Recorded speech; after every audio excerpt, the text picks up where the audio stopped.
Morning to one and all. My name is Harsha. I am from PCA department. Today I would like to tell a seminar presentation of probability theory and stochastic process from ptsp. It's about the topic is about the operation on the random variables. Okay, let's just get started.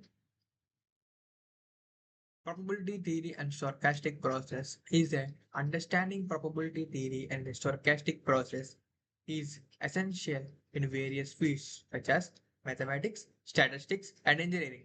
These concepts helps in modeling, uncertain, and making the predictions based on the data. Okay, probability theory it is a mathematical framework for qualifying and uncertainty.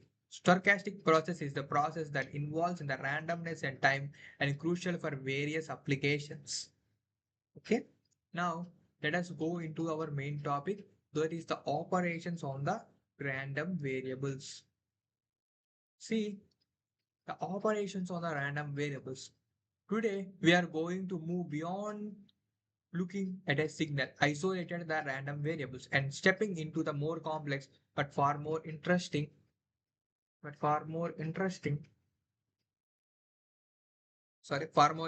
topic.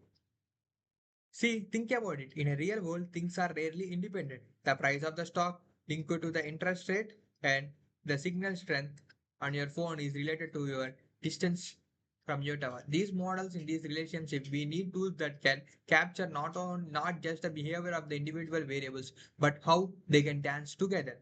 Today, we will explore the four more powerful tools that do exactly that. Those are joint movement about the horizon, joint central movement, the most important, and the covariance and the correlation which measure the synchronization of their dances. Joint characteristic function, a swapatopic tool that acts like a DNA profile that entire the joint behavior. And finally, we will apply this concept to very important family of joint random variable. By the end of by the end of this talk, we need okay, let's go into this one. Understanding the joint behavior of the random process. By using these four, we can understand the joint behavior of a random process. That is joint movement, joint central movement, characteristic function, joint Gaussian random variables. Okay. These are the four it is used for understanding the behavior of the random process. Joint probability distribution. The joint probability distribution is essential in statistics, describing the relationship between the two variables. Understanding how these variables interacts in evaluating the relationships and making information predicts based on the multiple factors. Definition: the interaction between the two random variables x and y. For the discrete case, it is denoted as p of x is equals to xi and y is equal to yj. For the importance of this is it is crucial for evaluating and relationships and predicts the outcomes. For continuity state, it is expressed as fxy of x comma y with normalized condition. So this is a short note about the joint probability distribution. Now, now we discuss about the joint movement about the origin. Let's start with the joint movement about the origin. You have already familiar with the expected value E of x for a signal variable. Its average, the central mass a movement is generalized of this. The nth moment is E of x power n. Now the two random variables x and y, we define a joint movement. The joint movement of order k comma n is simply the expected value of x raised to the power k multiplied by y raised to the power m. This becomes the formula of E x power k and y power n. The value EXY is a cornerstone for everything that follows. It tells us about the raw and combinational behavior of X and Y. However, by itself, it is a bit difficult to interpret because its magnitude depends on the individual scale of X and Y. Is a value of 100 high or low? We don't know yet. This leads us directly to our next and most insightful concepts. that is the jointer central moment and the heart of the correlation. To get a clear picture, we need to center our variables. We subtract their means and this brings us the joint central moment. Instead of working with x and y, here we worked with x minus mu of x and y minus mu of y. The joint central moment of order k comma n is now e of x minus mu of x power k into y minus mu of y power m. This, ladies and gentlemen, is defined of the covariance, often denoted as Cxy or sigma xy. Let's break down this covariance and tells us if when x if when x is above the mean and y tends to also be above its mean, the product x minus mu of x and y minus mu of y is positive. On average, this gives a positive covariance. Then move together. If x is its mean and y to be its below its mean, the product is negative. This means a negative covariance. They move in a opposite direction. If there is no discontinuous pattern, the positive and negative cancelled out, leading to the covariance near zero, but the covariance is still the unit problem. So we normalize it. We divide the covariance by using the product of the standard variations of x and y.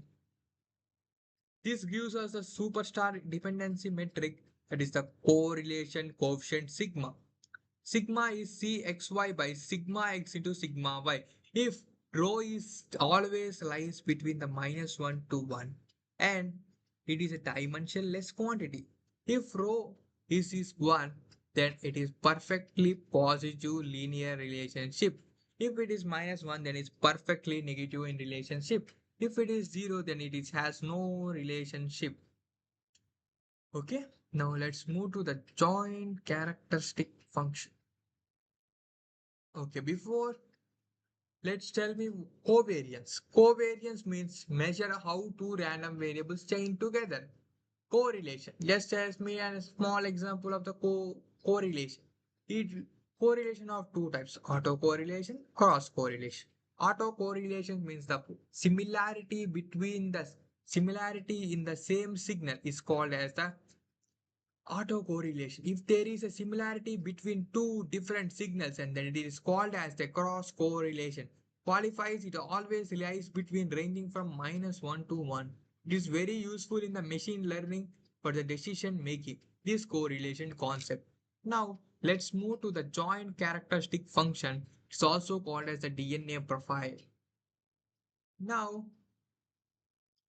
if we even wanted a tool that could tells us everything about the behavior of x and y, not just the average and the correlation, but the complete probability picture.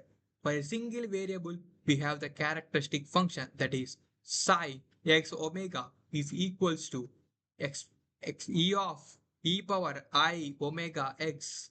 It is a mathematical transform that uniquely defines the probability distribution. For two variables, we have the joint characteristic function as psi xy e is equals to e of e power I omega 1x plus omega 2y. Think of this as a DNA of a random process. It encodes all the information and all the moments, all the dependency. If you have the joint characteristic function, you have in the principle the complete description of how x and y behave together. It its power lies in generality. It works for any type of random variables, for discrete or any type of continuous variables. Okay? When both x and y are independent, then omega xy psi xy omega 1 omega 2 is equals to psi x of omega 1 and psi y of omega 2.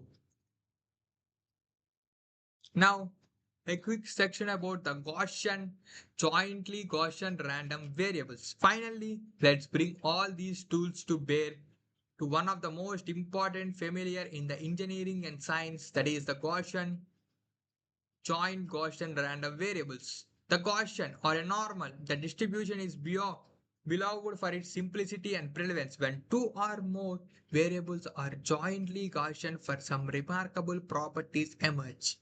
First, their jointly probability density function has a specific and a beautiful for that demands only on their mean, their variance, and their correlation coefficient rho. The entire complex structure is defined entirely by the first and second order movements we have just discussed. Secondly, this is the crucial for joint Gaussian random variables brings the uncorrelated implicit independence. If rho is equals to 0, then fxy of x comma y is equals to fx of x and fy of y. This is not true for most of the distinguished one. Furthermore, any linear combination of the Gaussian Gaussian variables is itself Gaussian. This stability makes them incredibly tractable and is an key reason that they are also widely used in the fields like signal processing and financial. So finally, we have started with the joint movement to measure the real compound power. We have defined this into the joint central movements covering the covariance and the correlation to measure of the linear relationship. We then met the powerful joint characteristic function that utilize ultimate DNA profile of the joint random variable. We have saw how all this comes together beautifully in an elegant and a practice world of joint Gaussian variables. Okay, now let's discuss the application and conclusion. It is very useful in the fields of the signal transmission and wireless communication and also in the machine learning. These concepts are very helpful for the signal processing and the wireless communication. Key insights of this presentation is importance of the joint movement, central movement, and characteristic function, impact and analysis, equip statistics and data scientists for better analysis of multi dimensions. Okay, now next. Thank you.